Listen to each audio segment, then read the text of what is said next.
Welcome to Lifestyles of the Rich and Famous on a Government Pension. If you're a government employee in California, you don't have to work to get rich. Sometimes you can just retire to get rich.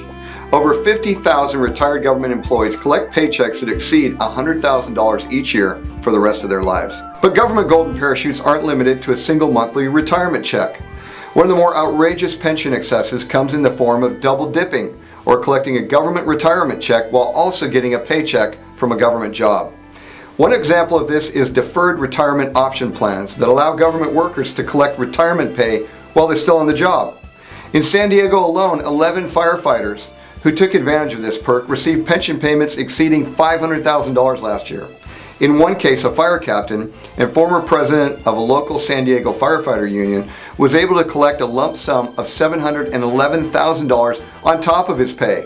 Those who know how to game the system are able to set themselves up with taxpayer-funded golden parachutes and lavish retirements. At least 17 California legislators collect a government retirement check and a paycheck each month. Assemblyman Jim Cooper retired from the Sacramento Sheriff's Office at the young age of 50 with an annual pension of $174,000. Combined with his pay as an assemblyman, his total income each year is $273,000. Santa Ana's city manager collects an annual salary of $315,000 plus benefits and also receives $234,000 in a pension from his previous government job in Phoenix, bringing his income to over $500,000 per year. In the small Southern California community of Ojai, the superintendent of schools makes $260,000 in a state pension from Illinois, and at the same time, he makes $170,000 a year on a job that he would be banned from in Illinois if he wanted to keep getting his retirement checks.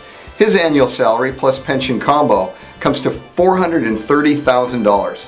An employee who is part of California's largest government retirement system, CalPERS, is allowed to retire and be hired back on a part-time basis or consultant basis, plus receive full retirement pay and benefits.